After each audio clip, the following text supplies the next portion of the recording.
What's up guys, it's Missy. I am back with another SimCity Buildit video. Today we're going to be talking about regional maps. Pretty much everything that you need to know about which regional map you want to unlock and why. So if you are wondering which one you should unlock, this is definitely the video for you. Alright, so before we get started, make sure you like and subscribe. We hit 1,500 subscribers, so that's awesome. Anybody here who's not subscribed, make sure you are so that you actually get notified when videos go up. And they do go up pretty much daily. Okay, so regional maps. Which one do you want to unlock and what should you consider before doing so? Well, here's the thing with regional maps. First off, you need to make sure that you're in the right position to unlock a regional map. You have to be level 25 at least, and I highly recommend that you do not unlock them at this level. They are a major setback in terms of epic projects, the contest of mayors, everything. So definitely make sure that you are not wanting to play competitively in the contest, because they will make it they'll make it really hard, okay? Because you end up having to do all of those regional tasks, and those can be kind of a nightmare sometimes with the HQ timers and the currency tasks, and just all around they kind of are a pain in the butt. So I advise that only unlock regional maps when you are basically done playing COM competitively and you're maxed out on your storage, you're maxed out on your land and all that. So if you're following the Missy's Building Guide, you're not going to unlock regionals for quite a while. Okay, so now you've decided that you are in a position where you want to unlock a regional map. Which one should you pick and why? Well, there's a couple of different things that you need to know about each map. First off, every map has its own outline, and you can preview them before you unlock them. So when you click on this little street sign here on the bottom, you can click on the map that you want to unlock, and you just click preview. It'll take you to that map, and it'll show you the layout of the map. Now, each layout is unique. Okay, the cactus layout is just one big square. The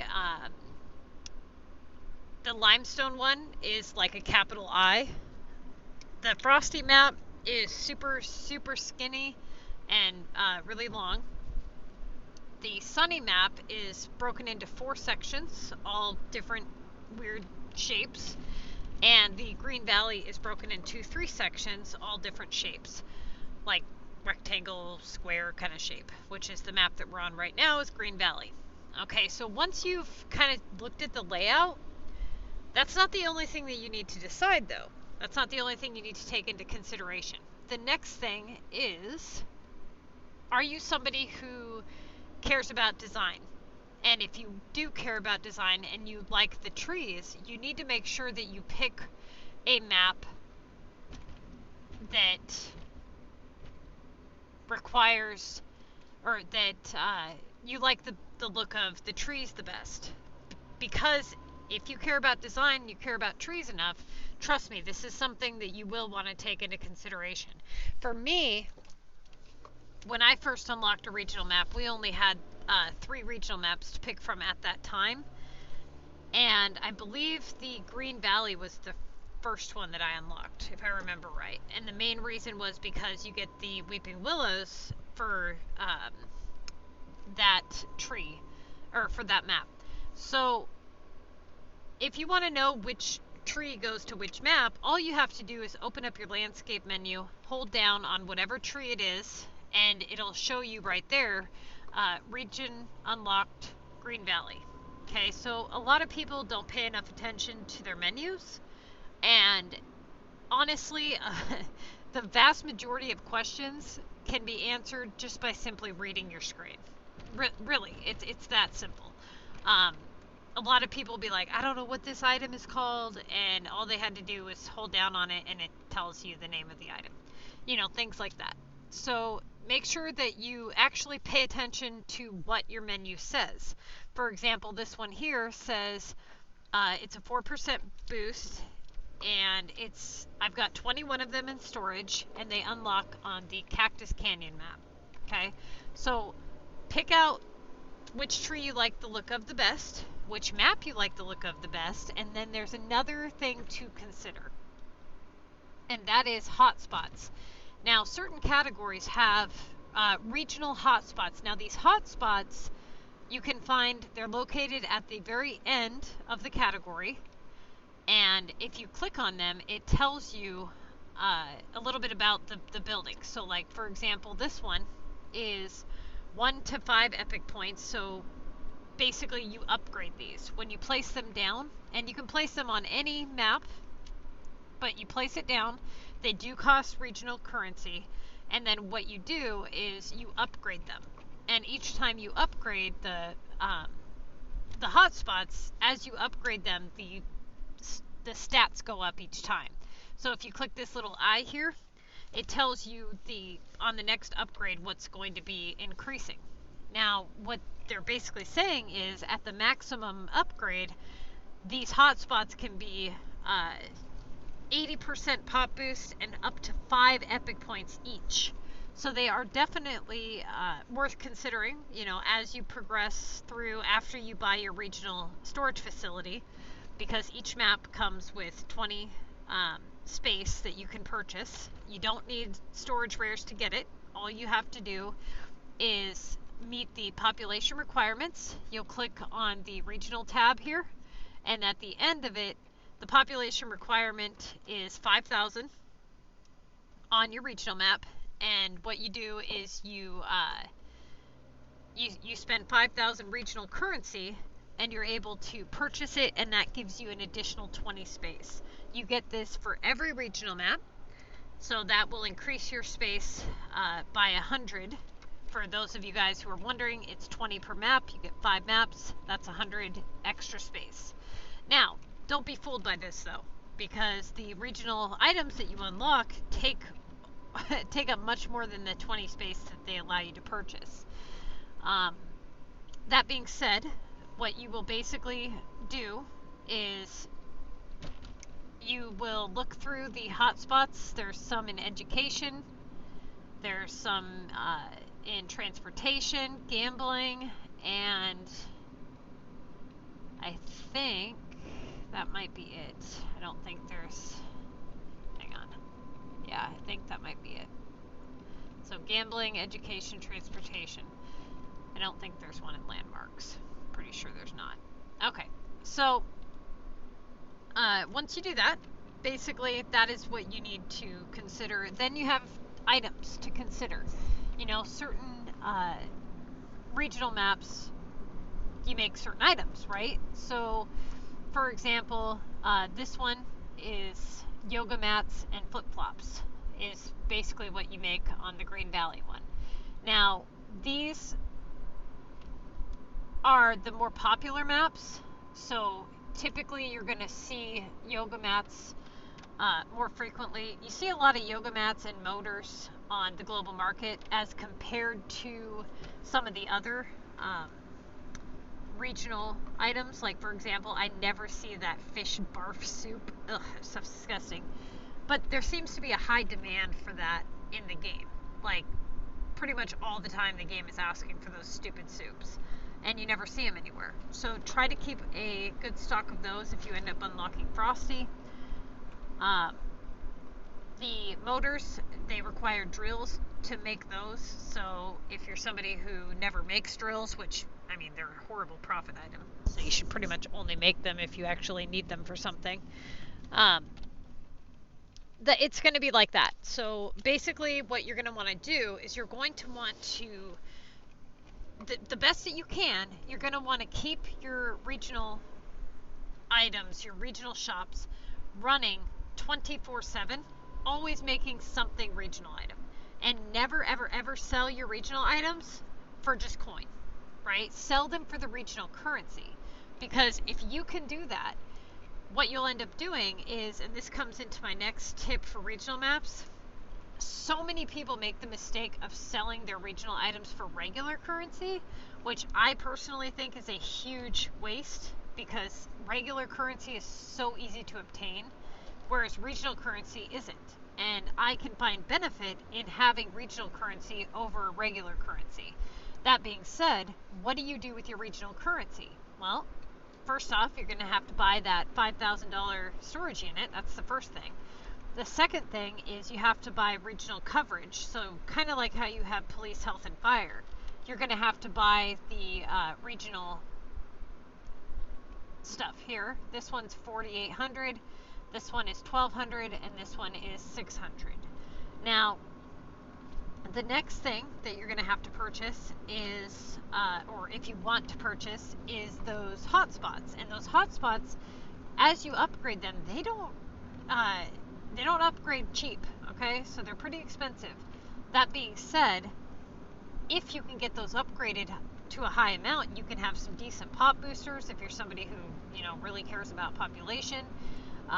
Another thing is that you can have those be worth 5 epic points each, which would make having to donate, you know, to your epics substantially less, which would be awesome. So definitely the currency goes good there. And trees. You know, if you're somebody who does a lot of designing and you really like the landscape type stuff, absolutely, you're gonna want to spend it on, you know, trees like I do. So that's where a majority of my currency goes. Now those trees are 250 coins a piece. They do go on sale from time to time. So you know, when they go on sale, try to stock up on some if you can.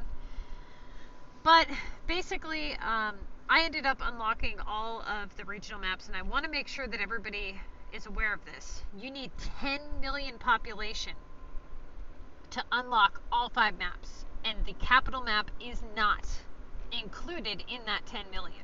So you have to have 10 million pop on 4 regional maps to unlock the 5th regional map. So make sure that whatever one that you pick last, that it's one that you like the least, okay? That being said, when you design your regional maps, take into consideration that you are going to want to unlock the rest of them. And so you don't want to put a whole lot of time into designing your regional maps until you've got them all unlocked. So for me, what I did was I bought a bunch of the best pop boosters in terms of boost versus price, which for me, I used the heliport here because this was pretty cheap. It's a 50% pop boost. That's why I have 45 of them. I boosted my landmark category with, let's see, which one? This one here. This is a 60% pop boost. It's also a 3-pointer. So, you know, there's ways that you can boost up your pop, but just make sure that that you boost up and you unlock everything before you get too far into designing. What would suck is putting a bunch of work and time and effort into designing your maps and then not be able to unlock them all because, you know, your designs they don't have enough population. So definitely keep that into consideration. How fast should you unlock regional maps? Well, this kind of depends on where you're at with it in the game, right? So in my opinion, you should not be unlocking regional maps until you're basically done playing COM competitively. I'm not saying forever, because everybody plays COM to get buildings and prizes and things like that, but I mean competitively. And also, if you're not maxed on your storage, if you don't have hardly any epic projects, these are things that would be major setbacks, you know, because they will make everything much more expensive.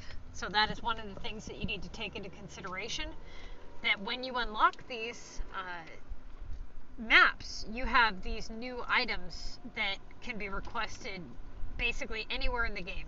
Okay, so whether it be deliveries or whatever, that is going to be a major setback. And every time you unlock a regional map, you get more and more things that you unlock, and things get more and more costly.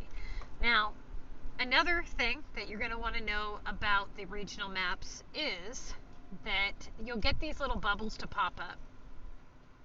And this is going to be for anybody here who wants to know how to earn regional currency.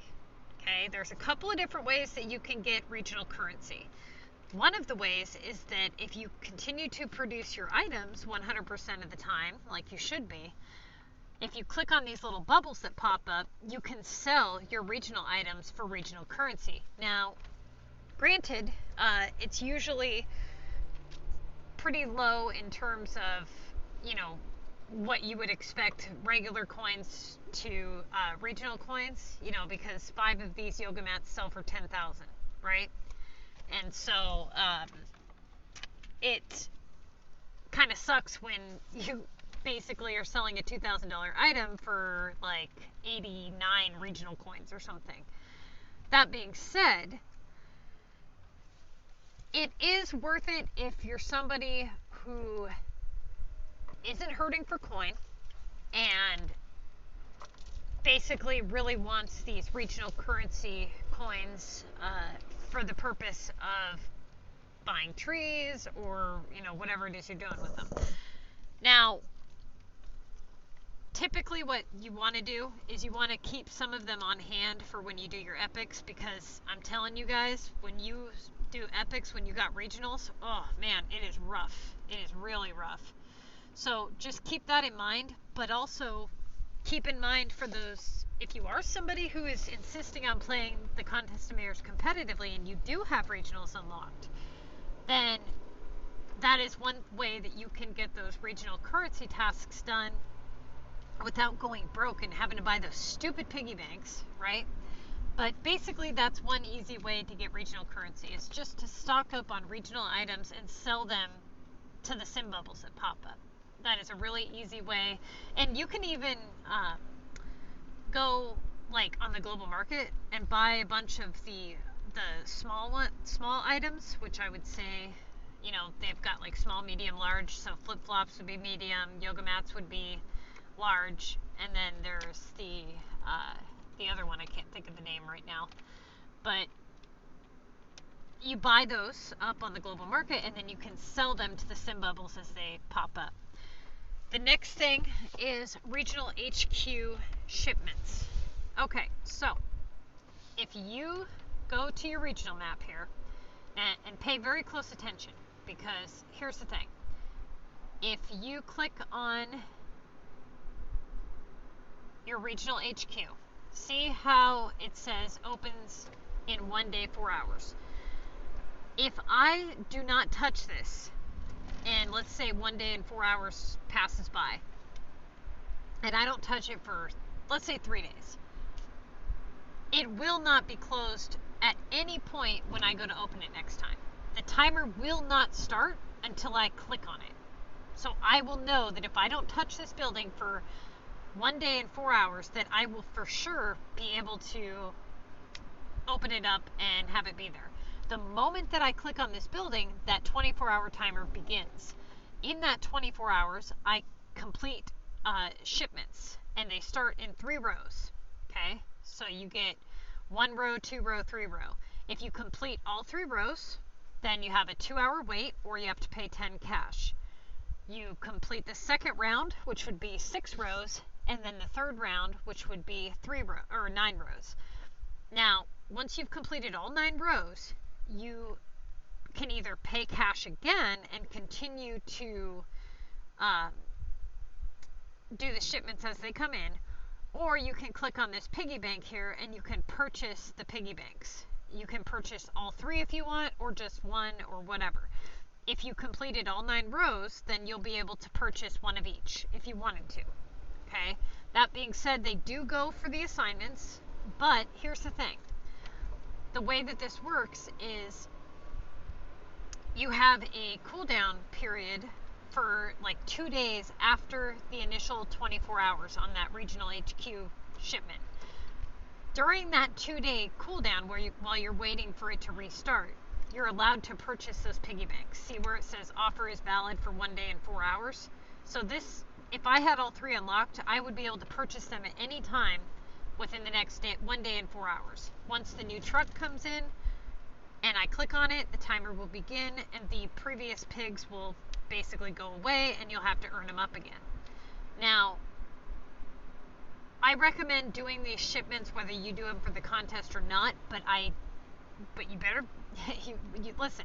You do not want to click on these. What people will do is they don't understand that the timer doesn't start until they click on it. So before the contest airs, they will go and click on it to be like, oh, when does the timer start? And then, oh, look, it started. Yeah, no, it's starting because you're clicking it. Do not click it. Keep that thing not clicked at all until you have an assignment for it. Otherwise, by the time you get an assignment for it, the truck will be gone, right? So try to keep as many of them closed up and basically not touched for as long as you can, especially if you're playing competitively. For example, let's say you're playing competitively and you have an assignment for, let's say, 6 of the HQ shipments, and you have 3 maps unlocked. What people will do is they'll go to each map, they'll click on each one, and then they'll be able to complete however many rows they need to complete without having to spend any cash. The problem with this, though, is they end up in a situation where they progress through the rest of the contest, they get more assignments for regional, HQs needing to do rows or whatever, and now they've opened them all up and they've used them all, and now they're screwed.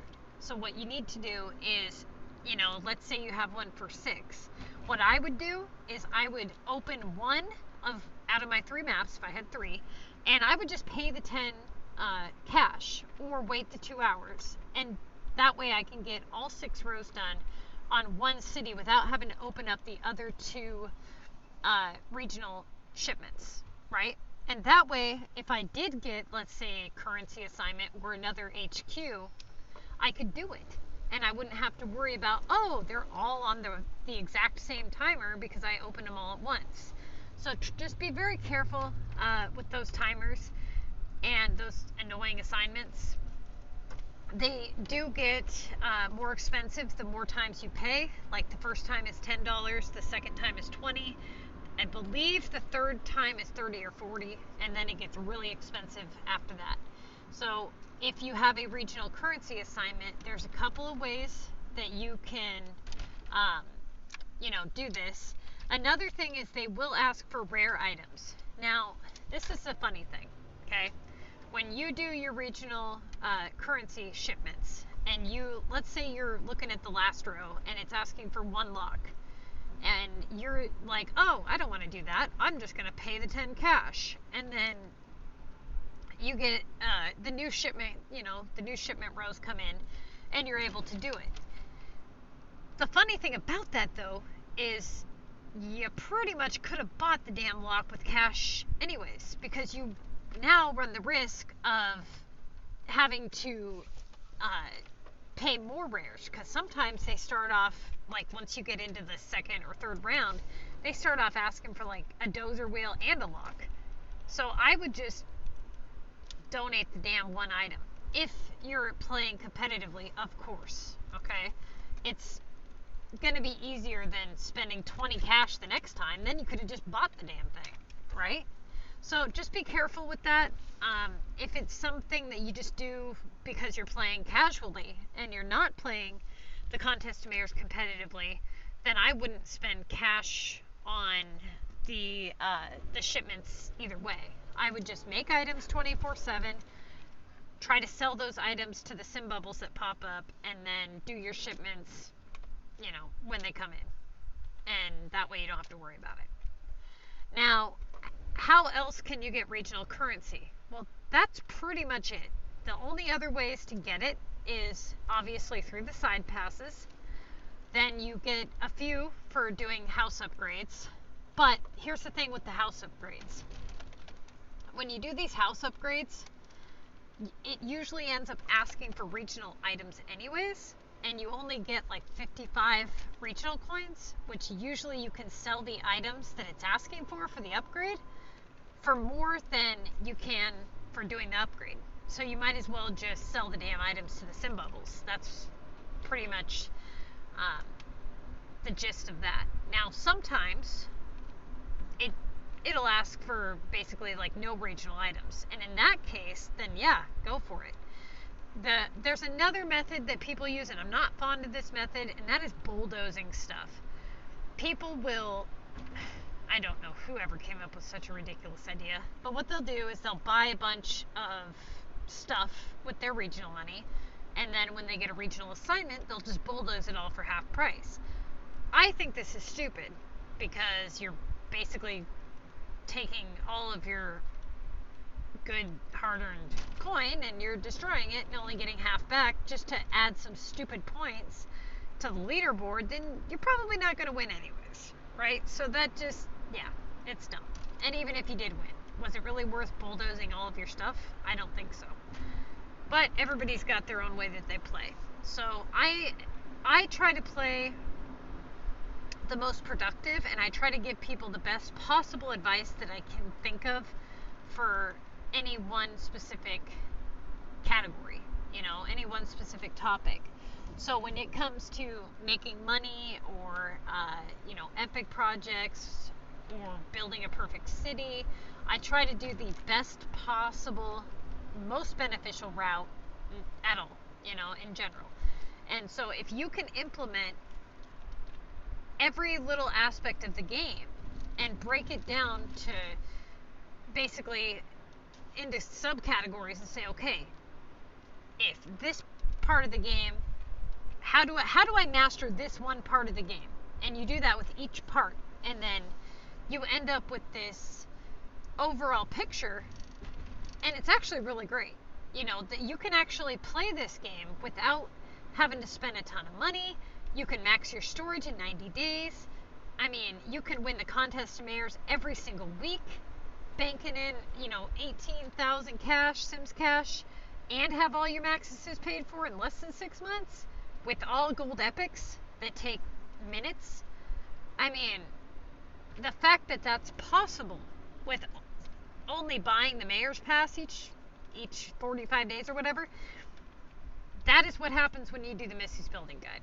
But the point is, it's possible. You don't have to suffer, And so just playing the right way through each, section of the game, it makes a huge difference.